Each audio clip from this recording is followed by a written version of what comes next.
Soberano Señor y Padre nuestro, con gozo, con alegría, con mucha gratitud, su pueblo aquí de rodillas, para expresarle, Señor, nuestra inmensa alegría de podernos reunir en este santo sábado. Gracias por extendernos la vida, tiempo de gracia, para estar aquí reunidos con nuestros hermanos, sus familias, las personas que les acompañan. Gracias, Señor, porque a través de este ministerio muchas personas han escuchado esa voz que se ha clamado, que no se ha detenido, que se ha alzado como trompeta para anunciar el error, denunciar el error, el pecado, como dice su palabra, a la casa de Jacob. Gracias, Señor, porque a través de estos años, de los recursos que nos ha permitido, este ministerio ha estado edificando esas ruinas antiguas sobre las cuales debemos transitar y anhelamos que otros transiten. El Señor espera que seamos reparadores de portillos y reparadores y restauradores de estas calzadas que el enemigo ha querido destruir, pero que el Señor ha dejado siempre un remanente que ha conservado la verdad y que ha levantado su voz. Señor, gracias por traernos a este ministerio. Sabemos la gran responsabilidad que recae sobre nosotros al ser conocedores de su palabra, de su verdad, al ser capacitados. Tenemos la responsabilidad de llevar a otros esta luz. Que esa sea, Señor, una necesidad urgente, diaria en nuestras vidas. Eterno Dios, gracias por tenernos en esta amada escuela sabática, estudiando, capacitándonos y en este momento recibiendo todo el conocimiento para la salida al campo, llevando los verdaderos propósitos que se deben tener al traslado del campo, enseñándonos las bellas lecciones que se pueden extraer de la naturaleza, de ese libro abierto, y mostrándonos que no hay otro lugar mejor para la edificación y transformación de este carácter. Señor, reconocemos nuestras debilidades, nuestras flaquezas, y por eso de rodillas cada día suplicamos su poder, su ayuda, porque reconocemos que solos nunca podremos, pero que el Señor ha dispuesto todos los medios, todos los recursos del cielo para ser vencedores. Eterno Señor, de todo corazón, gracias por tenernos reunidos y disponernos en este momento a continuar el estudio de este maravilloso material, Consejo sobre Agricultura. Todo lo agradecemos en el bendito nombre de nuestro Señor Jesucristo. Amén. Amén. Amén. Amén. Amén.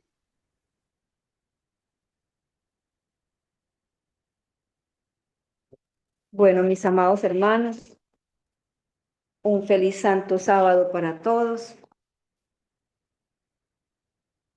El Señor bendiga a todos ustedes a sus familias, a los que les acompañan. Y el Señor nos acompaña a través de la presencia de su Santo Espíritu y la compañía de sus santos ángeles, y nos disponga con alegría, con mucha reverencia, a continuar este estudio. Consejos sobre agricultura. Reiterándoles siempre la invitación a que si desean participar con la lectura, con sus aportes, bienvenidos hermanos. Vamos entonces, para los que tienen el libro en físico, vamos entonces a la página 74 del capítulo cuarto, la agricultura en el hogar. Estamos hablando, habíamos hecho la aclaración de que aquí el hogar no se refiere al hogar o a la casa de habitación en las ciudades, sino en el campo. Y en el anterior sábado fueron hermosas las lecciones aprendidas de todo lo que el Señor espera que sus hijos aprovechen al estar rodeados de todas las hermosas obras de sus manos, de la creación.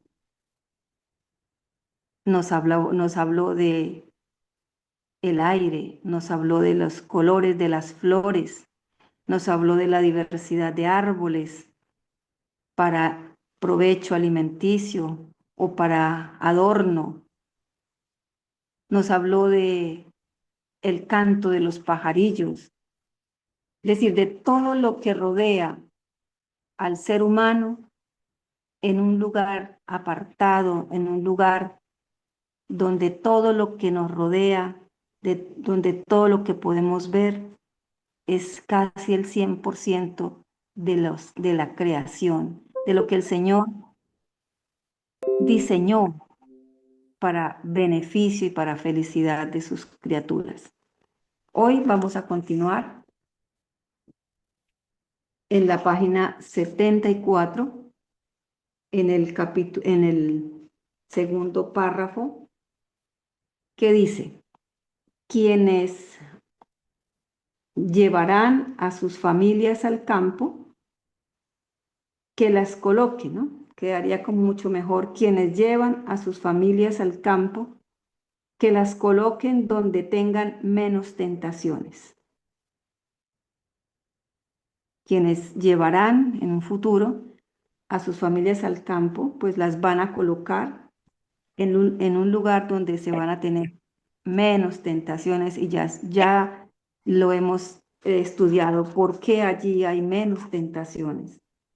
Los niños que están con padres que aman y temen a Dios están en todo sentido mucho mejor situados para aprender acerca del gran Maestro, quien es la fuente y el manantial de sabiduría.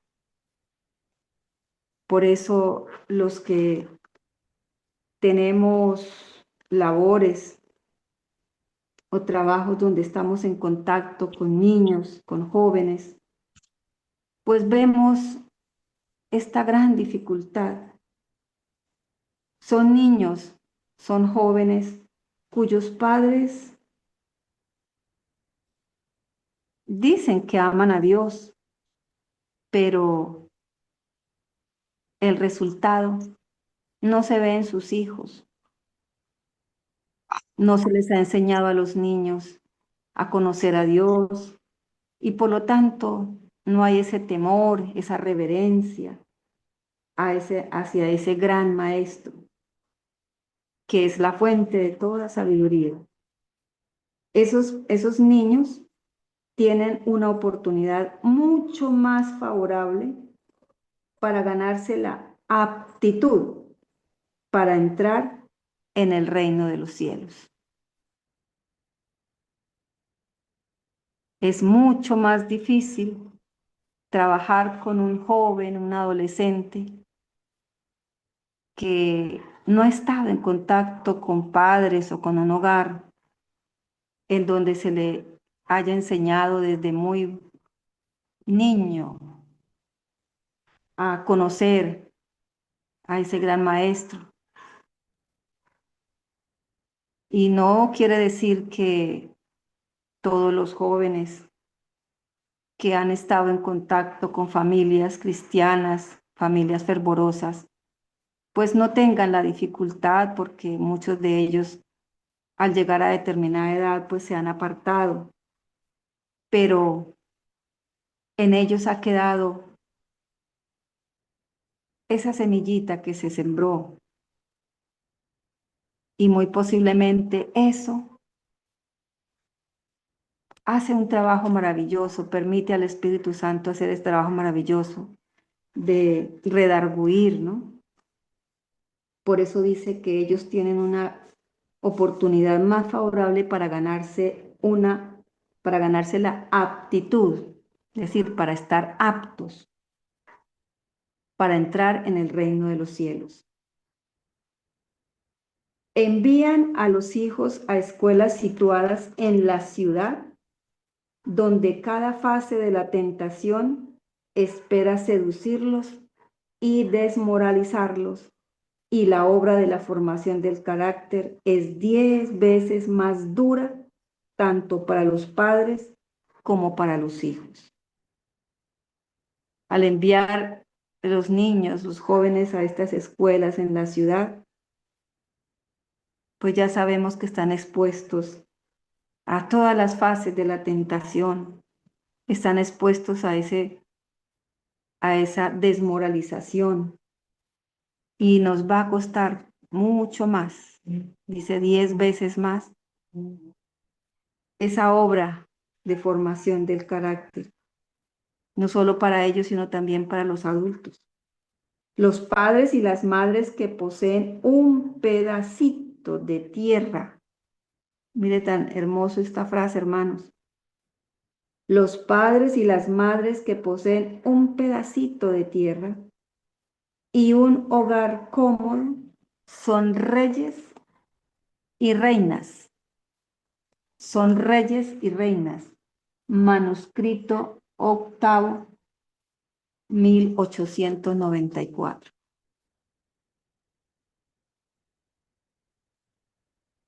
Con el estudio de este libro, con todo lo que hemos venido estudiando, el de la ciudad al campo, podremos llegar a entender realmente lo que significa que tener un pedacito de tierra y un hogar cómodo, dice cómodo, no lujoso, no con cosas innecesarias, extravagantes.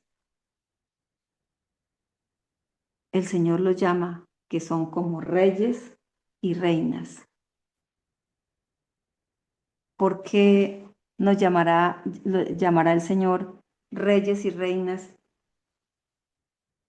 a estas familias, a estos hijos del Señor que, estando en un pedacito de tierra y en un hogar cómodo allá en el campo? Porque generalmente se les llama reyes o reinas a aquellas familias que tienen una, no sé cómo les llaman, alcurnia, nobleza, y pues generalmente están rodeados de mucha riqueza, ¿sí? Pues es que los hijos de Dios en medio de la naturaleza no les falta nada. Esa es la promesa del Señor. No nos va a faltar nada. Desde la salud en adelante, el Señor promete que se restaurará. Imaginémonos que ya allí los afanes de la vida, esos niveles de estrés tendrán que desaparecer. Ya las preocupaciones, si es que a eso se le puede llamar preocupaciones, será la edificación de nuestro carácter, será no recuerdo, no sé qué podrá hacer más. De pronto seguir en esa contienda, orando por nuestros seres queridos, por nuestras familias, pero con la bendita esperanza y promesa de que eso es una obra no nuestra, sino del Espíritu Santo quien convencerá, quien hará en nosotros, será colocado en nosotros y en nuestros seres queridos el querer y el hacer la voluntad de Dios. Quizás en estos momentos a uno le preocupa mucho eh, el tipo de alimentos que estamos adquiriendo, en el sentido de que sabemos que han sido fumigados, que vienen contaminados con muchas cosas. Allí podremos tomar la verdura, la fruta, yo creo que sin necesidad ni de lavarlas. Ahora hay que desinfectarlas, ahora hay que hacerles unos procesos, buscando que ya no estén tan contaminadas cuando las tomemos como alimento. ¿Qué más riqueza que ellos, hermanos? Ustedes podrían enumerar qué riquezas tendrán esos hijos de Dios que los llama reyes y reinas con un pedacito de tierra y un hogar cómodo. ¿Podrían ustedes expresar, enumerar esas tantas riquezas que el Señor concederá y concede a sus reyes y reinas? Sí, Bueno, hermana Angélica.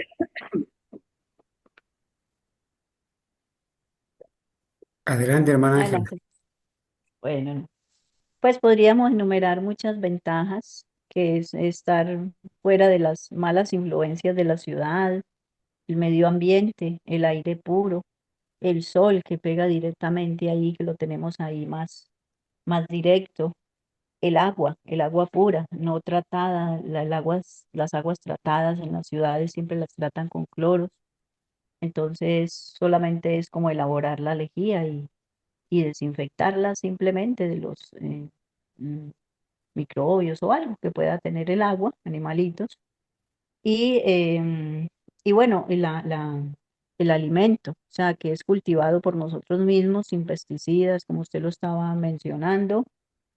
Y sí, y muchas cosas que tendríamos, muchas bendiciones en el campo, que nosotros, y bueno, ejercitar en aprender del libro de Dios, que es la naturaleza, esa enseñanza que nos da la naturaleza. Esta semana la hermana Adriana y yo arreglando la huerta, aprendimos muchas cosas, aprende uno mucho de la naturaleza, por eso se dice que es un libro abierto, ¿sí? Y bueno, muchas otras cosas más que se me pasan por alto, que quizá el hermano Carlos las pueda mencionar. Gracias, hermana Ángela.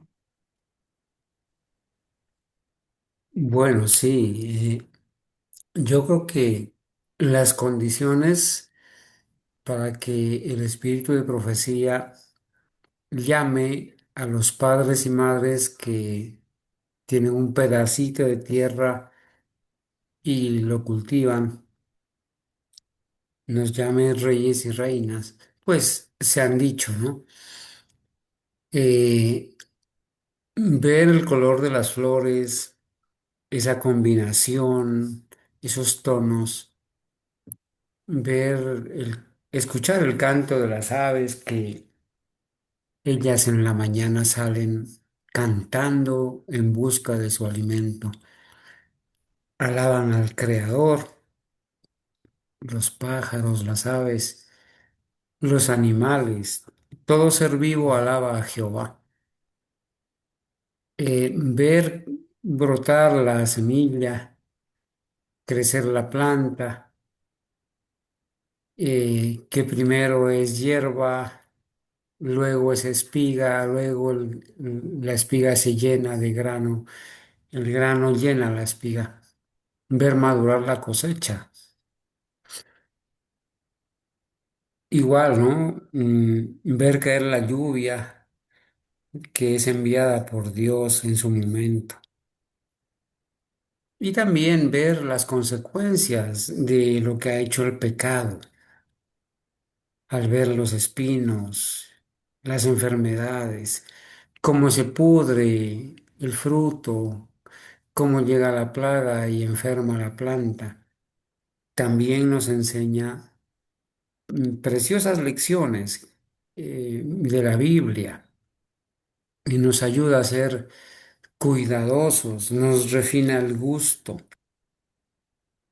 Es una gran bendición poder estar cultivando la tierra y aprendiendo de la naturaleza lo que el Señor hace, ¿no? Gracias, hermanita Feliz. Gracias, hermano Carlos.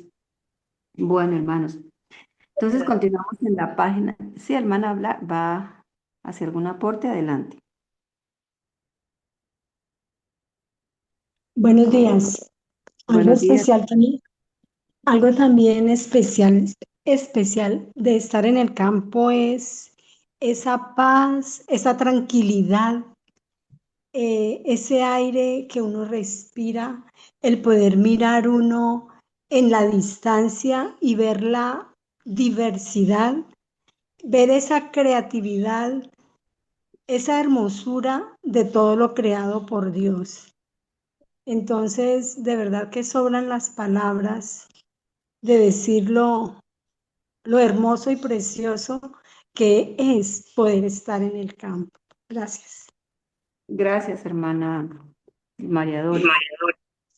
Hermana, quería aportar algo sobre algo que ustedes mencionaron ahí en el párrafo que leyeron, que cuando las familias tienen un pedacito de tierra, lo expresa de una manera diminuta, ¿no? No importa si es media hectárea, una hectárea, 2 hectáreas. Bueno, algunas personas que tienen muchos eh, recursos, pues tienen 20, 50 hectáreas en una finca, por decir algo. Pero si el Señor nos socorre a nosotros, 1 hectárea es un pedacito comparado con 10 o 20. Y dice que seremos reyes y reinas. El Señor será el rey, la señora será la reina. Entonces, ¿cuál es el fondo que tiene esta asimilación que hace la profeta? Los reyes en la historia, eran dueños de inmensidades de cosas, de riquezas, de nombre, de dinastías y de empleados y todo eso. Y ellos mandaban en su territorio. Cuando el Señor nos considera reyes y reinas en el pedacito que nos permite tener, es porque allí nosotros somos autónomos de lo que poseemos, de lo que el Señor nos regala. Y en ese pedacito de tierra, sea 1 hectárea, media hectárea, 2 hectáreas, bueno, las que Dios disponga a darnos, podemos con libertad decir, vamos a plantar aquí tantos árboles de esto, ya, y podemos tener riqueza. ¿Cuál es la riqueza que produce al rey o a esa reina dueña de ese pedacito de tierra? La cantidad de alimentos que va a producir ese pedazo de tierra para nosotros suplir nuestras necesidades y aún ayudar a los que no tienen, porque muchas personas no van a tener el privilegio de tener un terreno para producir la abundancia de la comida, de todo lo que nos pueda producir la tierra. Entonces, ese símbolo de reyes y reinas en ese párrafo es muy significativo, hermano, porque cuando nosotros laboramos y no somos perezosos y pedimos la dirección de Dios para administrar ese pedazo de tierra o ese pedacito de tierra de una manera equilibrada, nada nos va a faltar. Podemos sembrar verduras, frutas, tubérculos, todo lo que se nos antoje y lo que el Señor nos dirija a hacer. Entonces, eso simboliza el estatus que da ser rey y reina de un pedacito de tierra donde yo puedo sembrar lo que quiera y con sabiduría, como el hermano nos está enseñando, para que nunca nos falte la comida con los tiempos definidos de una manera bien equilibrada. Seremos más que reyes y reinas, hermano. Entonces, ese título que Dios nos da ahí es muy significativo para cada uno de nosotros. Muchas gracias. Gracias, hermana Dalila. Bueno, entonces vamos a continuar donde dice, no envíe a sus pequeños a la escuela demasiado temprano. Pues no, esta corta lección, oración o frase, no es que el Señor esté autorizando que podemos enviar, que debíamos enviar a nuestros hijos a las escuelas. Hay que mirar a cuáles escuelas, ¿no? No envíe a sus pequeños a la escuela demasiado temprano. Y esta es la moda de hace muchos años atrás. Los niños hay que sacarlos rápido de la casa. 3, 4 años ya están en lo que ahora llaman, lo que son jardines o ciertos hogares donde atienden las señoras a muchos niños. Las madres deben tener cuidado con las manos a las que confían el moldeado de la mente de sus pequeños. Eso no, esto no es conocimiento, digamos, de todas las madres de este mundo. Lo que interesa es que se va a pagar una mensualidad si es algo particular o se va a recibir un servicio si es algo público, de poder tener los niños guardados en un lugar mientras padre y madre están trabajando. Inclusive yo he conocido madres que no trabajan, están en casa, pero que mandan sus niños a las escuelas o a esos lugares de adiestramiento que tienen los niños pequeños, porque pues así ellas estarán disponibles para hacer sus labores en casa o muchas otras cosas que ellas tengan pendientes. Acá dice que debiera la madre ser muy cuidadosa con las manos a las que ella le va a confiar el moldeado de la mente de sus hijos. La gente cree que el niño pequeño no está absorbiendo todo lo que oye, todo lo que ve, todo lo que le está rodeando. Todo eso está moldeando la mente del niño. Los padres deberían ser los mejores maestros de sus hijos hasta haber cumplido 8 o 10 años.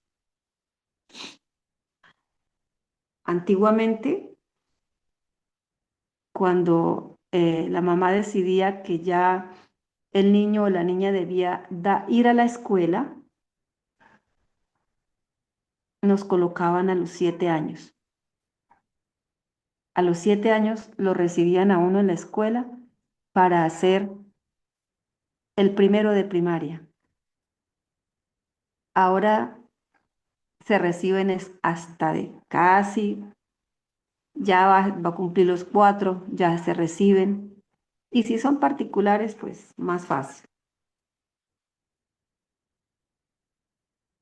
Porque el Señor está diciendo a través del Espíritu de Profecía que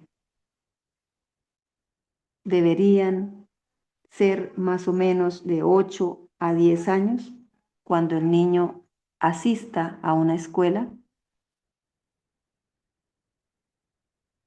Pues porque estos primeros años, estos 8 o 10 años primeros, han estado en manos de los mejores maestros que deben ser los padres. Y no en manos extrañas, en manos de personas que muchas veces ni como padres sabemos cuáles son las creencias, los principios de esas personas, el ambiente que va a rodear a los niños. No va a ser el ambiente adecuado. Nunca podrá serlo. El aula de ellos debe ser el aire libre entre las flores y los pájaros, y su libro de texto, Los tesoros de la naturaleza. ¿Cuál es el aula de los niños que van, ya sea a lo que llaman jardín, preescolar? Son cuartos a veces estrechos, donde hay hacinamiento de los niños, donde muchas veces ni el aire circula adecuadamente. Aquí está diciendo el Señor que el aula de los niños debe ser el aire libre entre las flores y los pájaros.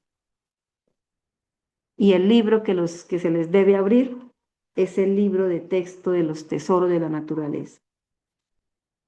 Uno a veces oye a los padres con orgullo decir que ya el niño de 4 años conoce muchas cosas, las letras, las vocales, que ya el niño hace aquello, lo otro. Se está presionando al niño, se le está presionando su mente que todavía está tan inmadura, hasta sus propios ojitos están todavía inmaduros, no se han terminado de madurar, con meterles así como atiborrarles una cantidad de conocimientos, cuando el niño lo que necesita es explorar en la naturaleza, mirar colores, mirar flores, mirar formas, y esos procesos que los niños deben ir desarrollando, procesos que llaman lógicos, mentales, como saber agrupar, saber diferenciar, muchos otros procesos que le van a ayudar más adelante cuando realmente ya es el tiempo para que se les empiece a dar ciertos conocimientos. Esos procesos van a ser mucho más fáciles y van a ser llenados porque muchas veces el niño no supera esos procesos cuando ya se les está enseñando una cantidad de cosas de las diferentes materias. Al Hermano niño le queda Denis, más, ya voy, hermano Jairo, al niño le quedará mucho más fácil coger piedritas de colores, de tamaños, de formas, agruparlas, agruparlas por formas, por colores, por tamaños, por texturas. Al niño le quedará más fácil clasificar flores, hojas, es decir, hay muchas cosas que en medio de la naturaleza, sin que se les diga esto es materia de matemáticas o de español o de lo que sea, el niño va, a medida que escucha a los padres, aprendiendo vocabulario, va aprendiendo a tener un lenguaje fluido. Todo eso debiera ser el trabajo de los padres, por lo menos dice aquí, hasta los 8 y 10 años. Lo escucho, hermano Jairo. sí, hermana, yo repitiendo lo que usted decía, pues uno en la época de uno entraba a estudiar a partir de 7 años en adelante, ¿no? Entonces, hoy día a los niños los llevan desde muy temprana edad, entonces están haciendo lo mismo que ven en los productos de comida hoy día, ¿no? Uno compra un aguacate y el aguacate ya viene, eh, lo han madurado, pero a la brava, ¿no? Porque lo han cogido biche. Ya esos productos, no así todos los productos del mango, todos lo están cogiendo sin sin haber completado el proceso dentro de la mata, ¿no? Entonces, ellos se maduran, pero pues, se negrean, se cabecean, como le llaman por acá, cuando un producto de eso se daña. Y la gente se lo come así, con el cuento de que está maduro, pero no tiene el proceso que debiera tener correctamente, ¿no? Así sucede con los niños, también los cogen y los ponen a aprender cosas que no son para un bebé, sino para un adulto, ¿no? Entonces se maduran biches como el caso que les pongo en el ejemplo de los productos, ¿no? Sí me aporté, hermano. Gracias, hermano Jairo. Sí. Hermanita Argenis. Hermano, Adelante, hermano Carlos. Gracias, hermana Argenis. Bueno, yo quiero hacer un comentario al respecto de el consejo que da la sierva del Señor, la profeta de Dios, de que no deberían ir los niños a los centros educativos sino después de haber cumplido 8 o 10 años. En esta edad, ya los padres debimos haber inculcado los principios correctos en la mente de los niños. Instruye al niño en su camino y aun cuando fuere viejo, no se apartará de él. El niño ha aprendido a temer a Dios, a conocer al Creador, a reverenciarlo, a obedecer sus mandamientos, a servirle, a amar al prójimo, ¿sí? El niño ha entendido los principios que deben regir la verdadera educación. Educar es redimir. Mm, Lamentablemente, el mayor peligro que yo veo a nivel personal de llevar a los niños a párvulos o de llevarlos al jardín de infantes pequeñitos, al preescolar, es la calidad de los profesores modernos. Mm, los modelos educativos que enseña Roma en las universidades, que se estudia licenciatura para educar niños, obviamente trae el veneno mortal para el alma. Estos jóvenes y señoritas que egresan de las universidades, pues han sido instruidos en métodos inadecuados para educar la mente, no para conocer la Biblia, ni inducidos a leer en las escrituras, ni en el texto de la naturaleza, no, sino en fábulas artificiosas, en cuentos, que el diablo de la botella, instruidos o instados a leer libros de Ana Frank, de tantos personajes lejos del modelo divino que es el Señor Jesucristo. Estos profesores, muchos de ellos han sido impregnados por el ateísmo ya, por la filosofía hueca y barata de las teorías humanas. Y estos profesores inculcan esos principios filosóficos, humanos, materialistas, en los niños, los transmiten. Y por eso nosotros escuchamos a los niños que llegan del colegio y expresan unas ideas absurdas y comienzan a cambiar los conceptos de lo que es bueno, de lo que es santo, por lo artificial. Y eso es la mala influencia que muchos profesores han traído de sus centros educativos de Roma, obteniendo sus títulos de Roma, sus competencias y inculcándolo pues en estos niños. Este modelo educativo también se ha metido en la denominación adventista. En la denominación adventista hay clase de cuna, clase de primarios, clase de menores, clase de... Y los padres llevan a sus niños y ahí los dejan con su profesor o profesora y se van para la escuela sabática o se van para el culto. Ese modelo es de Roma. Los padres se acostumbran a dejar a sus niños en manos de otros profesores, muchos de ellos no convertidos, aún dentro de la denominación adventista, que les enseñan este tipo de cosas torcidas. Entonces, bien vale la pena pues resaltar esto y ver el peligro en el que se han educado y se están educando estos jóvenes, estos niños.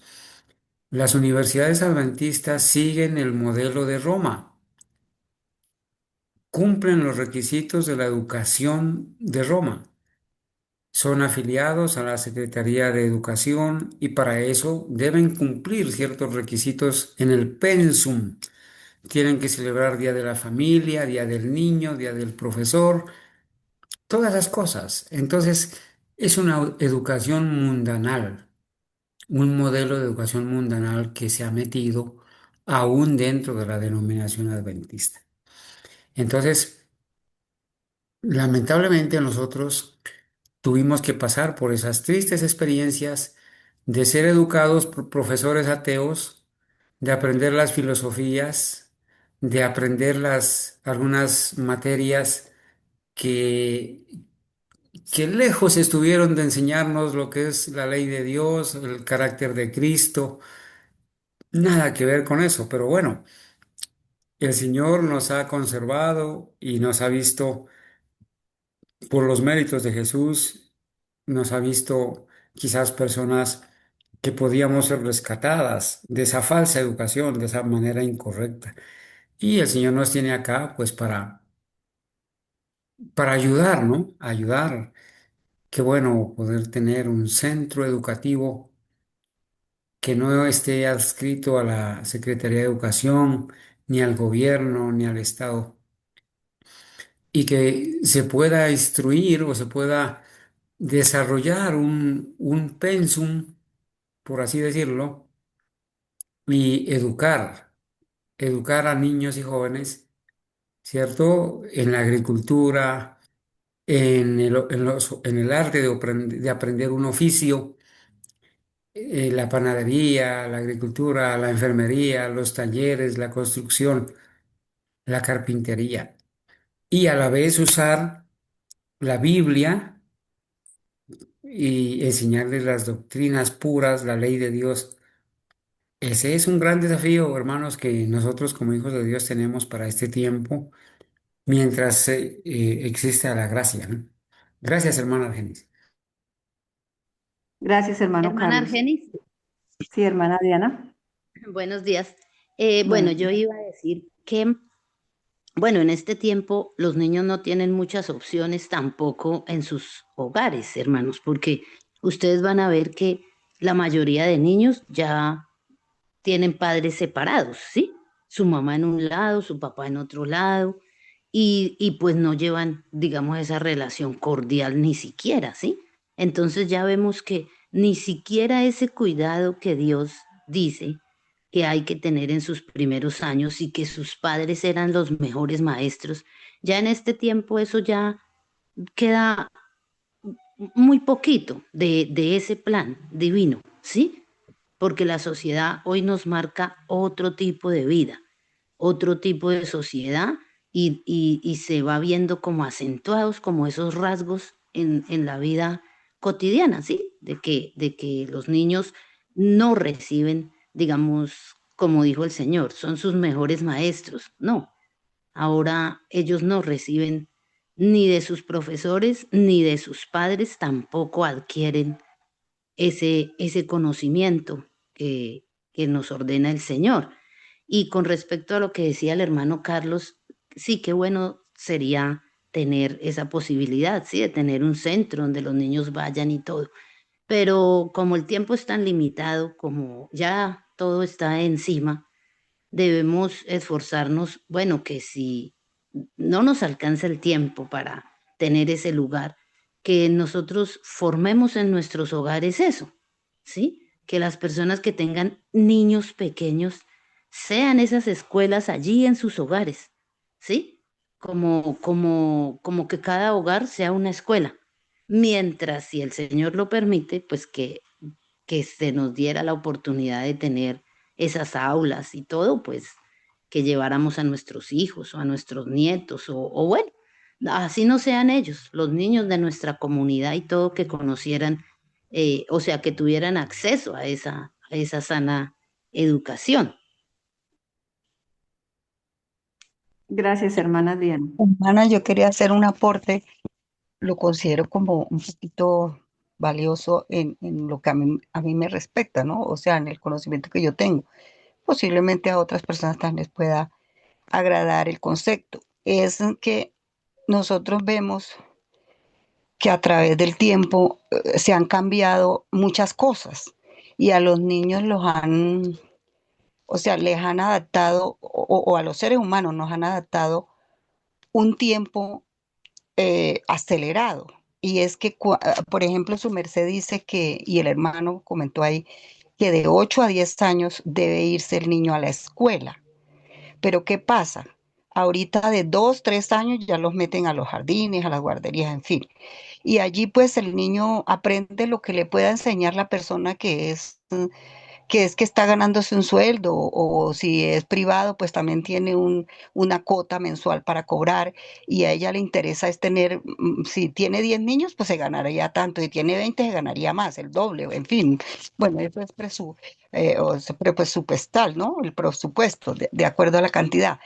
Todas estas cosas hacen que y las mamás quieren ir a trabajar para ganar un sueldo, el papá también, entonces dos sueldos para tener de pronto lujos o una mejor comodidad, y están descuidando al niño. Entonces el niño a los 10 años, yo recuerdo que cuando yo era niña, a los 10 años ya yo sabía bordar, sabía coser a mano porque mi mamá no tenía máquina de coser.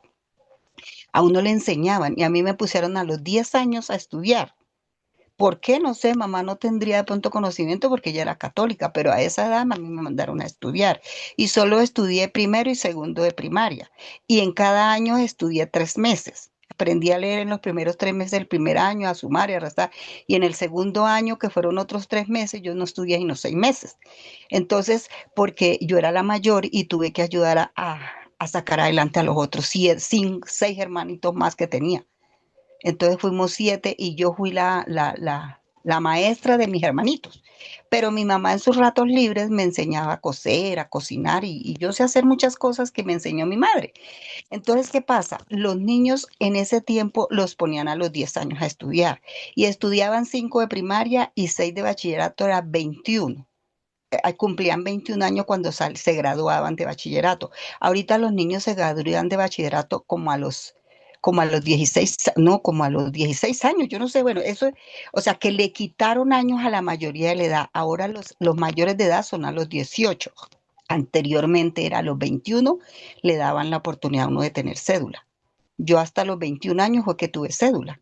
Entonces, mire todo lo que ha transformado el diablo, los tiempos de cada estancia de los seres humanos y de las cosas.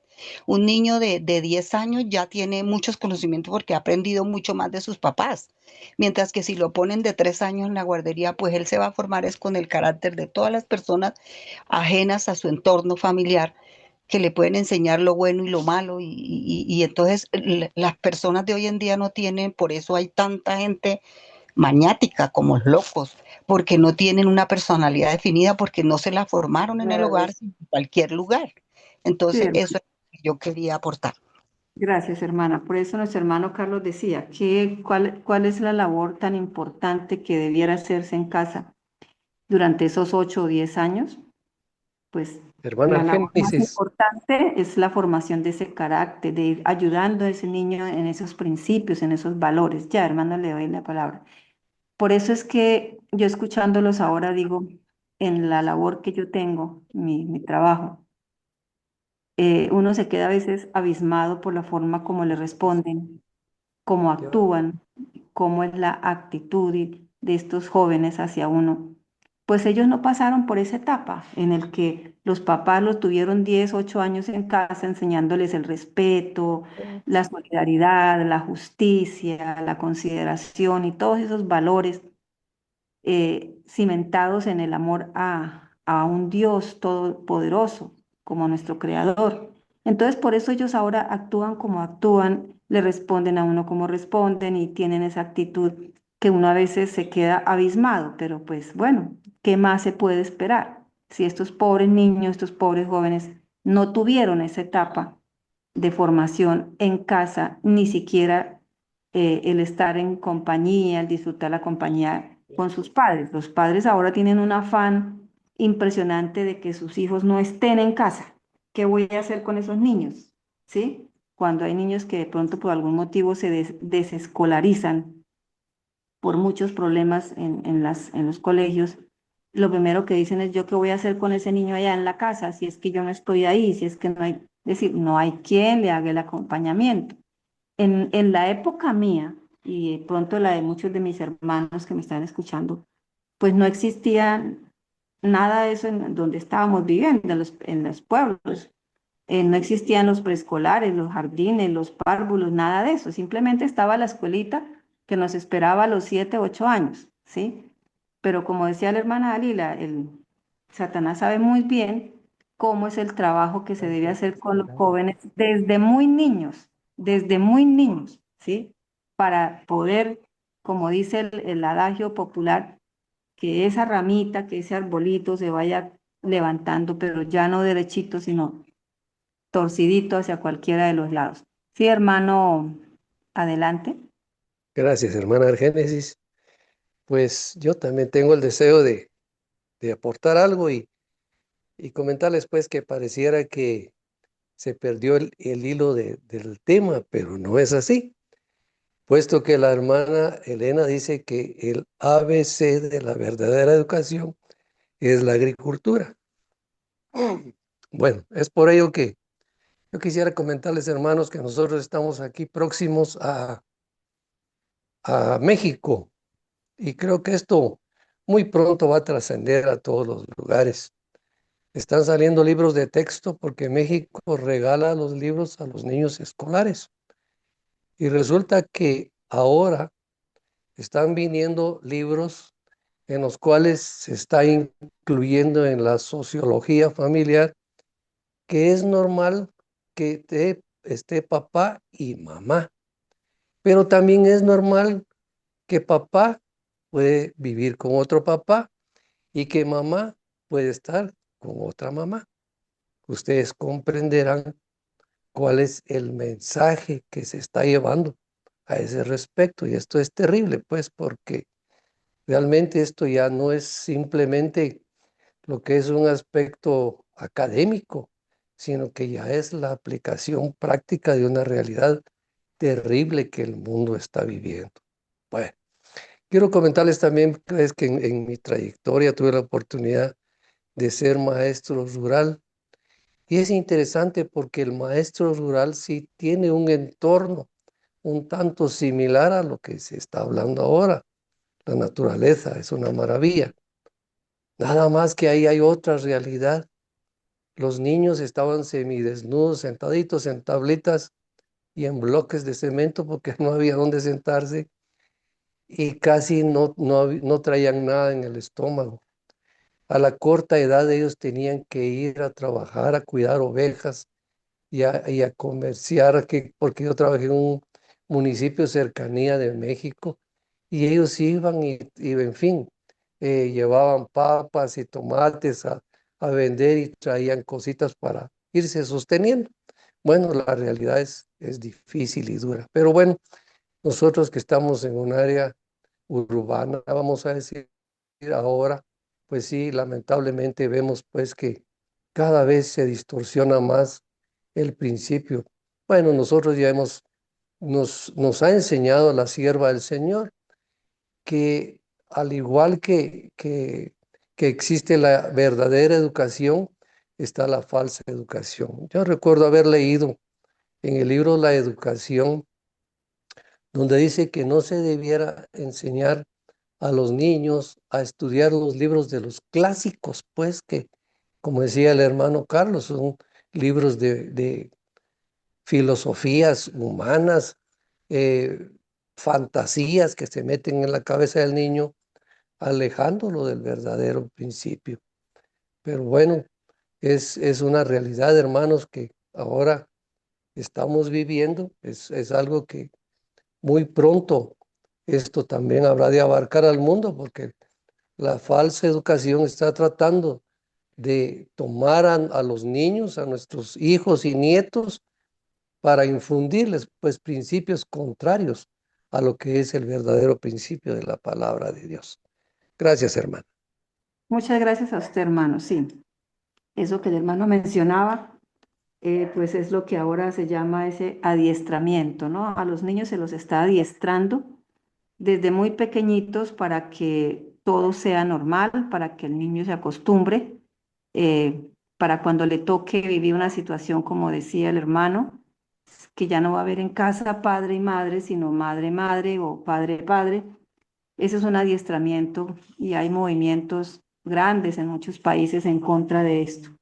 Si el consejo que daba la hermana White, el espíritu de profecía, donde dice, no envíe a sus pequeños a la escuela demasiado temprano, pues yo creo que hoy, así como estamos, ya no será ni demasiado temprano ni demasiado tarde, sino busquemos la forma de que los niños tengan, como decía nuestro hermano Carlos, esta escuelita primaria para los pequeñuelos, en un sitio lejos de la ciudad, porque si estamos muy cerca de la ciudad, pronto llegarán las autoridades encargadas a hacer revisiones y a cerrar, según ellos, esas escuelas. Si es cerca a un centro donde hay una escuela, un colegio, pues esas mismas escuelas, esos mismos colegios son los encargados de denunciarlo. Por eso es que deben estar bastantes kilómetros lejos de los poblados, de las ciudades, para que no se vaya a tener ese problema. Dice que los padres deben abrir ante los niños ese libro maravilloso de la naturaleza, tan pronto como sus mentes puedan comprenderlo. Estas lecciones impartidas en medio de tales entornos tardarán en olvidarse. El niño tardará, el joven tardará en olvidar todo aquello que recibió en ese entorno favorable de las lecciones de la naturaleza escuchadas de los labios de sus padres. Se deben hacer grandes esfuerzos para preparar, dice acá, las almas del corazón, ¿no? Debe ser como para preparar el corazón de esos niños, así como el sembrador prepara el terreno para sembrar la simiente, ¿no? Si la mitad del tiempo y del trabajo que son ahora más que despreciados se dedicaran a cultivar la mente de los niños, a la formación de hábitos correctos, en las familias se haría aparente un cambio notable. O sea, ese cambio sería notable, ¿no? Si se dedicara más tiempo, más trabajo, y no se desperdiciara tiempo y trabajo en otras cosas que no son importantes, que cuando en la familia hay niños pequeños, uno de madre comete el error de dedicarle mucho tiempo a otras cosas y no le dedicó el tiempo y el trabajo que necesitaban esos corazoncitos para sembrar esa buena semilla que está en hábitos correctos, ¿no? Que van a contribuir con la formación del carácter de estos niños. ¿Cuántos son los que salen al huerto con sus hijos y apuntando a las hermosas flores dicen, esto es una expresión del amor de Dios por ti? O sea, en un entorno como es el campo, la naturaleza, todo apunta a poderle decir, recalcar, reforzar a los niños que todo lo que se está mirando, todo lo que se está viendo, todo lo hermoso, es una expresión del amor de Dios por sus hijos, porque todo lo hizo Dios para la felicidad y el provecho de sus hijos. Esto dirigiría sus mentes a través de la naturaleza hasta llegar al Dios de la naturaleza. ¿Acaso no sería esto mucho más provechoso para sus hijos que llevarlos a todos los espectáculos y divertimientos o diversiones, ¿no? De una naturaleza desmoralizante que absorbería su atención para que olviden a Dios? ¿Qué pueden los niños que nacen, se desarrollan, crecen en las ciudades donde lo que acostumbra la gente llamar un fin de semana, llevarlos a espectáculos, a diversiones, a sitios donde hay mucho movimiento, mucho ruido, mucha algazara, a esas diversiones desmoralizantes que van a hacer que el niño olvide a ese Dios creador comparado con con el efecto, comparado con el efecto de las lecciones tan preciosas que los padres pueden aprovechar en medio de la naturaleza. Vamos a la página 76. Padres y madres, dejen que sus hijos aprendan de las flores. Llévenlos con ustedes al huerto y al campo, y bajo los frondosos árboles enséñeles a leer en la naturaleza el mensaje del amor de Dios. Enséñeles bajo los árboles frondosos el mensaje del amor de Dios. Cada proceso que se lleva a cabo en la naturaleza es la oportunidad de enseñarles a los niños lo que Dios dispuso que fuera hecho. Ese proceso, por ejemplo, maravilloso de las plantas, de la fotosíntesis, que de pronto es tan difícil pintarle en el tablero, poder captar la atención, que ahora es un problema grave que tenemos, de poder captar la atención de estos niños por unos minutos. Será mucho más fácil estando en medio de los árboles, de la naturaleza, explicarles cómo es ese proceso tan maravilloso que Dios dispuso. ¿Qué sucede en el interior de esa planta en el día? ¿Qué sucede en el interior de esa planta en la noche? ¿Para qué hace la planta todo ese proceso que uno la ve quietecita ahí en su sitio? Parece como si ya no estuviera haciendo nada cuando realmente está haciendo un trabajo maravilloso. Poderle mostrar al niño para qué dispuso Dios que ella hiciera ese trabajo. Todo esto es mucho más fácil que teniendo un niño en un aula encerrado.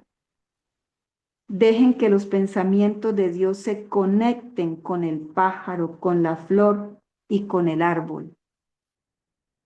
Lleven a sus hijos a ver todo lo placentero y hermoso, una expresión del amor de Dios por ellos.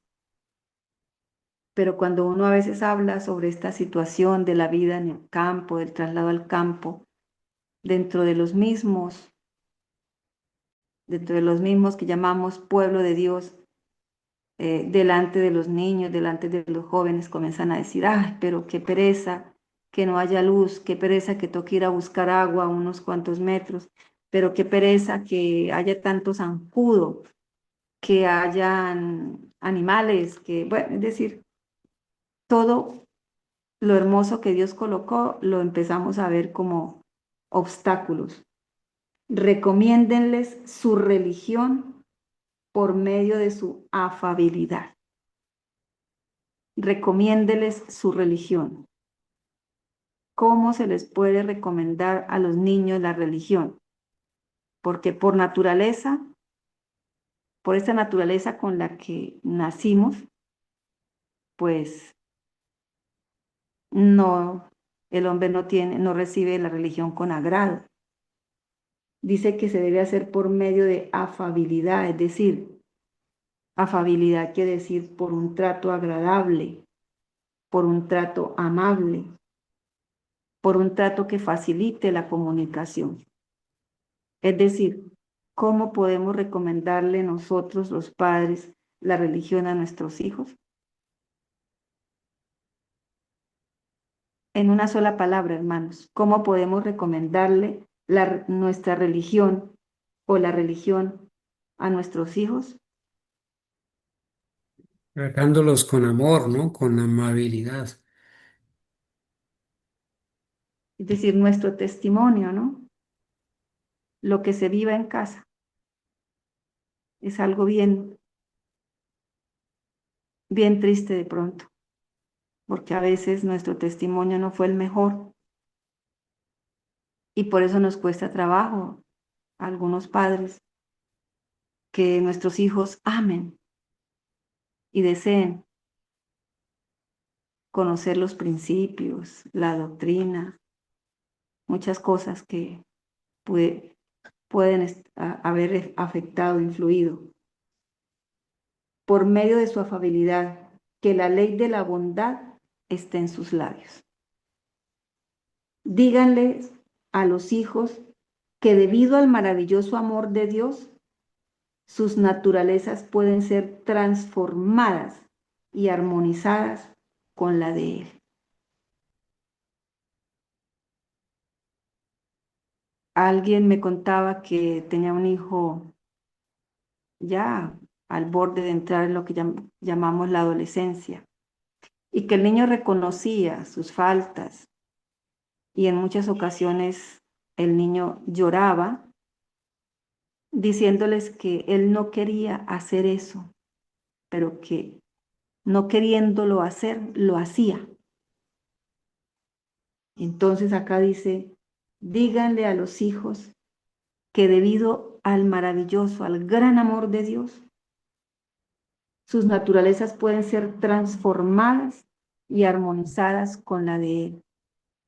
Entonces, enseñarle a ese niño que lucha por no hacer lo que él sabe que está mal, que es el amor de Dios quien va a transformar esa naturaleza a través del conocimiento de Él, a través del conocimiento de su palabra, a través de la comunión con Él.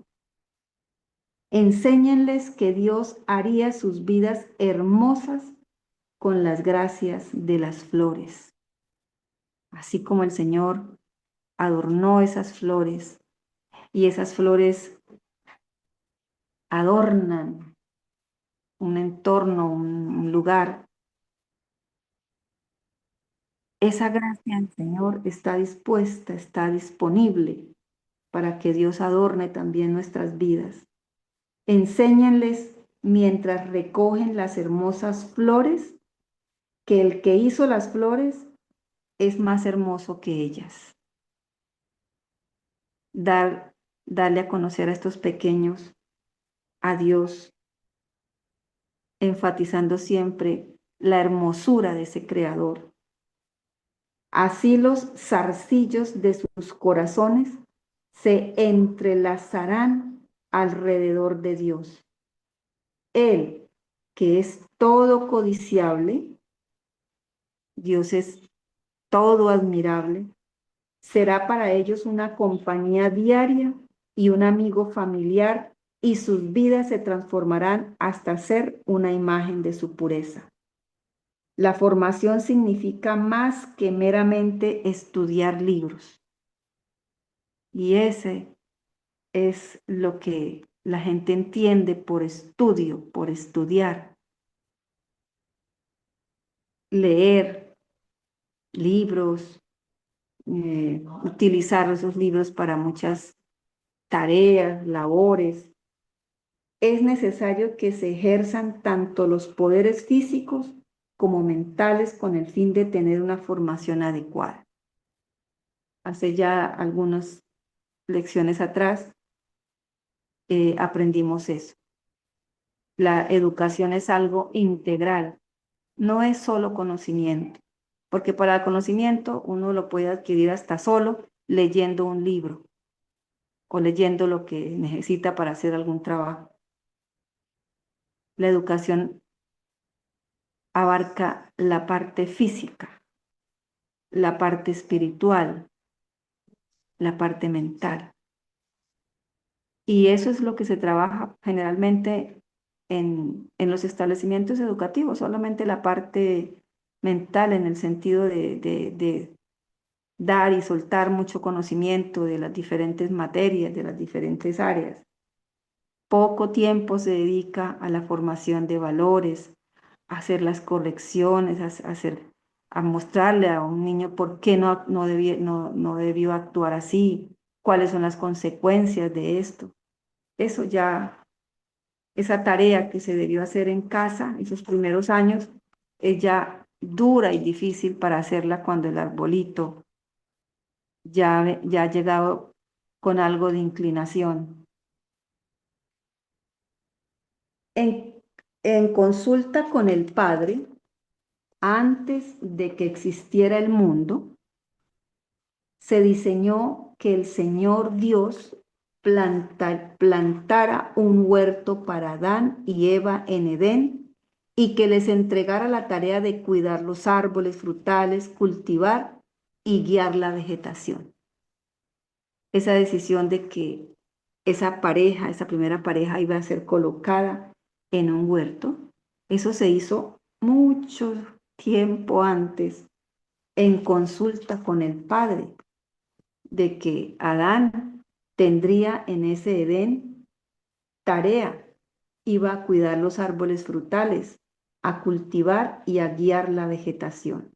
El trabajo provechoso debía ser su salvaguardia y debía perpetuarse a través de todas las generaciones hasta el final de la historia del mundo. Esta pareja iba a estar ocupada y eso sería salvaguardia, como lo es hoy, aún más salvaguardia para las tentaciones. Eva debía estar ocupada al lado de su esposo en las labores que diariamente debían ellos realizar, que se les había asignado. Para tener una formación plena, estábamos diciendo ahorita, es necesario combinar la ciencia con el trabajo práctico. No es solo decirle al niño, esto es una semillita, si yo la pongo en la tierra, si yo la pongo encima del algodoncito que está húmedo, se va a originar una plantica que va a tener así, así. Esa ciencia se debe combinar con el trabajo práctico, llevarlo allá al huerto y sembrar la semilla y extraer siempre esas hermosas lecciones, como dice el Espíritu Profecía, que lo van a conectar con la palabra, con lo escrito en la Biblia, con lo escrito, con lo que allá se habla de esas lecciones hermosas que el Señor Jesús también dio a sus oyentes a través de las parábolas. Ya desde la infancia se debe formar a los niños para que hagan aquellas cosas apropiadas para su edad y apropiadas a su capacidad. Y ese es un error que uno comete y que uno cometió. No empezar a colocarle a los niños pequeñas labores, pequeños trabajos apropiados a su edad y capacidad. Y uno espera que estén ya grandes y cuando ya se les colocan esas labores, ya no los quieren hacer, ya les cuesta trabajo porque no se les ha enseñado esos hábitos de laboriosidad. El solo hecho de decirle, una vez que termine de jugar, de organizar el armatodo, lo que tengan los niños, se va a recoger todo y se va a llevar al sitio donde se guarda, recoger la ropita, organizar su camita. Los padres deben ahora animar a sus hijos a ser más independientes, que hay cosas que ellos pueden hacer por su propia cuenta y que le van a dar a la madre que tiene pequeños un poquito más de tiempo para las labores que ella realiza. No tardarán en verse serios problemas sobre la faz de la tierra y los hijos deben formarse de tal manera que sean capaces de hacer frente a ellos. Si se les enseña a ser independientes, a ser laboriosos, pues no se iban a ver estos serios problemas que estamos viendo. Ella dijo en su tiempo que no tardarán en verse. Ya nosotros hace mucho tiempo lo estamos viendo, esos serios problemas por la mala crianza en los hijos. Muchos padres dedican muchísimo tiempo y muchísima atención a divertir a sus hijos, a llevarlos a muchos sitios que ellos anhelan ir. Acá sí podemos nombrar una cantidad de cosas, de diversiones que se ofrecen en los diferentes departamentos, lugares, festines, carnavales. Dice que los padres dedican demasiado tiempo y atención a divertir a sus hijos y a divertirse en ellos mismos también. Y los animan a que lleven a ellos muchísimo tiempo y muchísima atención a divertir a sus hijos. Y los animan a que lleven a ellos todos sus problemas. Sin embargo, se debe formar a los hijos para que se diviertan por sí solos, para que ejerciten su mente, concibiendo planes para su propia satisfacción, para que hagan cosas simples que son naturales que hagan. Bueno, acá no sé si es que hay alguna error de traducción, algo así, pero hay algo como que no cuadra, ¿no? Es decir, acá dice que los padres gastan mucho tiempo en algo que no deben gastar y es en preocuparse por la atención, la diversión de sus hijos. Y los animan a que lleven a ellos todos sus problemas. O sea, le dicen a los hijos que todos los problemas se los deben llevar a los padres, pero muchas veces los padres no tienen ni tiempo para escuchar a los hijos. Sin embargo, se debe formar a los hijos para que se diviertan por sí solos. A veces los hijos piden permisos para ir a reuniones. A veces uno escuchaba que los niños o las niñas pedían permiso para unas cosas que llaman pijamadas, en donde la diversión pues va a ser entre varios, hay muchos niños o niñas. Acá dice que debemos formar a nuestros hijos para que se diviertan por sí solos, que no necesiten la compañía de niños que van a ser una influencia negativa, corruptora para ellos. Yo diría que se diviertan haciendo las labores diarias, que sientan agrado, que si el niño está en el lugar, en el campo, que sea una diversión el ir al huerto, a recoger los frutos o a recoger las verduras para el día. No se debe privar a los hijos de los pudientes. Pudientes pues son aquellas personas que tienen recursos, ¿no? Económicos, monetarios.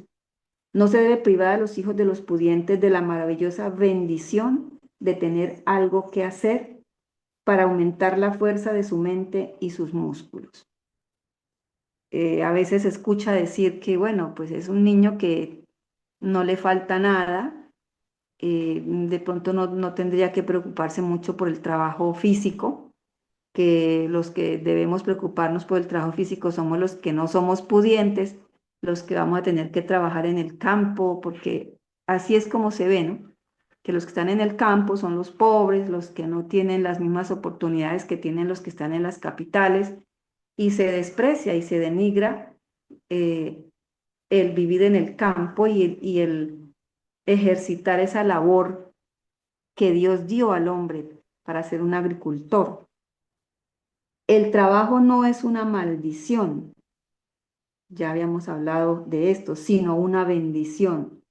Dios dio a un Adán y a una Eva sin pecado, antes de que entrara el pecado, Dios le dio a ellos un huerto hermoso, no para que lo miraran todos los días y pasaran de un lugar a otro de paseo. No, dice un hermoso huerto que cuidar. Este trabajo era placentero y no es sino trabajo placentero lo que habría entrado en nuestro mundo si la primera pareja no hubiera violado los mandamientos de Dios. Si esto no hubiera ocurrido, el trabajo se hubiera dado como se dio y hubiera sido placentero. Después de la caída, después del pecado, con el anuncio del Padre, qué sería y en qué forma tendría que trabajarse y cuán duro iba a ser el trabajo. De todas formas, eso no se convirtió en una maldición, sino aún más en una bendición, porque le daría la oportunidad al hombre de estar ocupado, de ocupar su mente, porque ahora su mente estaría azotado, atacado por el enemigo. la ociosidad delicada y la gratificación egoísta crean inútiles. La ociosidad, la gratificación egoísta crean inútiles. Pueden hacer que la vida esté vacía y estéril de todas las formas. Dios no dio a los seres humanos razón y coronó sus vidas con su bondad para que pudieran ser maldecidos con los resultados seguros de la ociosidad.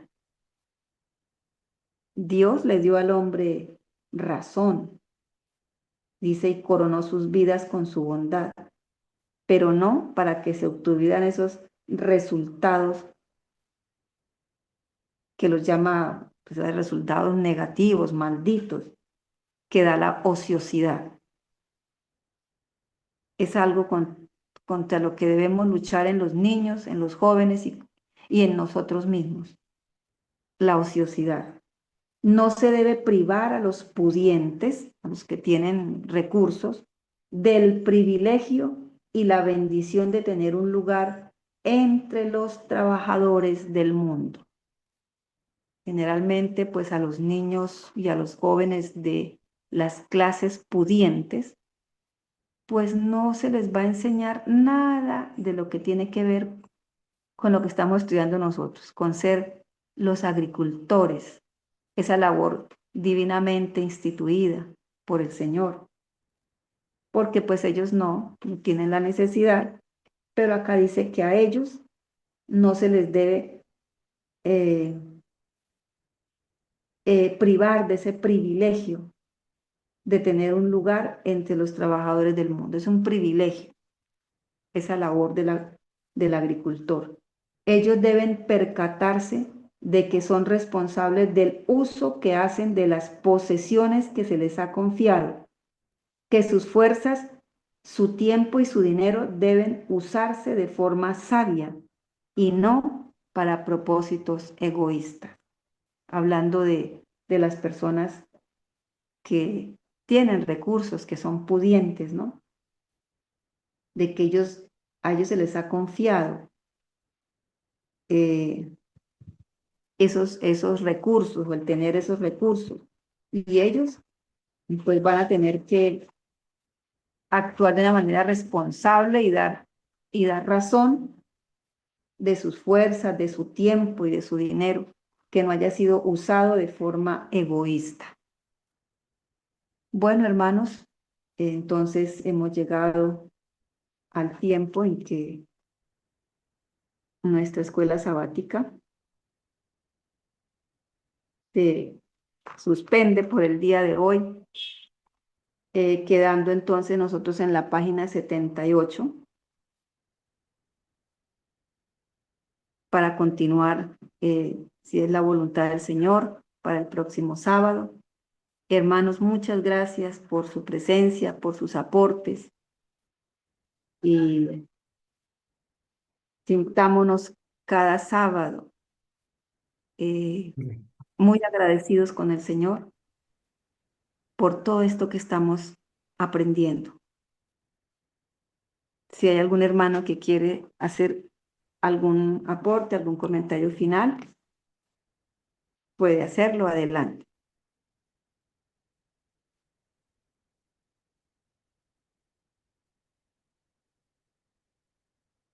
Bueno, entonces vamos a terminar. Nos disponemos a la oración, nos colocamos de rodillas y no sé si el hermano, a mí se me olvida el hermano que hizo la intervención hace un momentico, no sé si es el hermano Augusto. Augusto, el hermano Augusto quiera hacer la oración para cerrar la escuela sabática. Amén. Vamos de rodillas, hermanos. Amantísimo y glorioso Padre que estás en los cielos, estamos gozosos, Señor, agradecidos por ser llamados hijos tuyos y que al ponernos en este mundo de pecado no nos has dejado solos. aún con las entenebrecidas tinieblas que el enemigo ha querido poner en este mundo, brilla aún, Señor, las maravillas de tu sapiencia divina y de tu santa palabra. Estamos en este momento, Señor, concluyendo esta hermosa escuela sabática. Ayúdanos, Padre, que al ir aprendiendo esto o reescuchando, retroalimentando estos consejos tan maravillosos que tú nos has dado, sean puestos en el terreno de la práctica, Señor, para que realmente podamos dar un testimonio al mundo de que somos un pueblo diferente, porque somos tus hijos y luchamos por seguir la obediencia. Gracias por la hermana Argénesis, que tú le has dado sabiduría, Señor, y sencillez para poder expresar este tema tan maravilloso. Bendice a cada uno de los hermanos y hermanas y rogamos que tu paz y tu presencia pueda continuar con nosotros, porque estamos, Señor, disfrutando de las horas maravillosas de tu día santo. Gracias por oírnos en esta mañana. Gloria y honra sea tu nombre en Jesús, tu Hijo. Lo suplicamos y lo pedimos todo. Amén. Amén. Amén. Amén. Amén. Amén. Amén. Amén. Amén. Amén.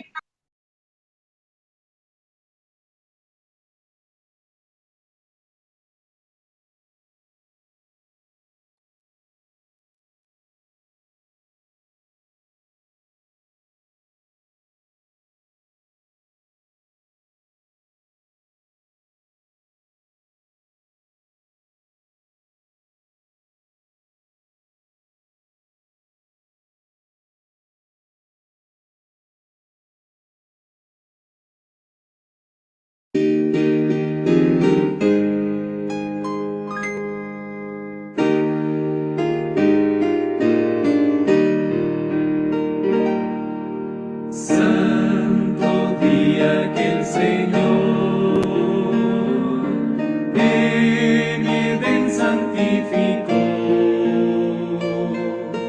y lo dio como señal del poder que nos creó. Santo sábado de paz, bendecido del Señor.